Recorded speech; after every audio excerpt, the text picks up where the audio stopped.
മാൾട്ടയിൽ നിന്ന് വന്നിട്ട് എനിക്ക് ഏറ്റവും ഇഷ്ടമുള്ള യാത്രയായിരുന്നു മൂന്നാർ ട്രിപ്പ്. ആ മൂന്നാറിലേക്കുള്ള യാത്ര വളരെ ഹാപ്പി ആയിട്ടുള്ളൊരു യാത്രയായിരുന്നു. ഭക്ഷണം കഴിക്കാൻ കയറിയ ഹോട്ടല്, വിച്ചുട്ടൻ, എയൂസ്, കാർലോസ്. അപ്പം അങ്ങനെ ഞാനും സെലിയും കൂടി വളരെ നാളായിട്ട് ആഗ്രഹിച്ചൊരു യാത്രയായിരുന്നു ആ യാത്ര. അങ്ങനെ ഞാൻ, വിച്ചു, മക്കളെല്ലാവരും കൂടിയിട്ട് താമസിച്ച ഹോട്ടൽ ഒരു തേയിലത്തോട്ടത്തിന് നടുവിലുള്ളൊരു ഹോട്ടലായിരുന്നു.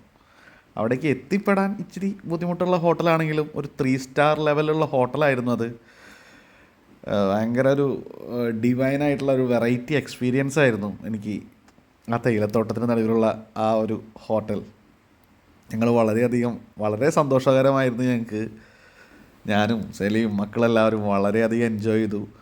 നൈറ്റ് അവരുടെ സ്പെഷ്യലായിട്ടുള്ളൊരു ഡിന്നർ ഉണ്ടായിരുന്നു. ആ ഡിന്നറൊക്കെ ഞങ്ങളെല്ലാവരും കൂടി കഴിച്ചു. രാത്രി ഞങ്ങൾ ഒരുമിച്ച് ഡാൻസ് കളിച്ചു, പാട്ട് പാടി. കാർലോച്ചനൊക്കെ വളരെ സന്തോഷമായി, ഹാപ്പിയായി. പിറ്റത്തെ ദിവസം ഞങ്ങൾ ഒരു കുതിര സവാരിയൊക്കെ നടത്തി ഹാപ്പിയായി എൻഡ് ചെയ്തു. ഇപ്പോഴും ഓർക്കുമ്പോൾ മനസ്സിന് ഭയങ്കര സന്തോഷമാണത്, അല്ലേ?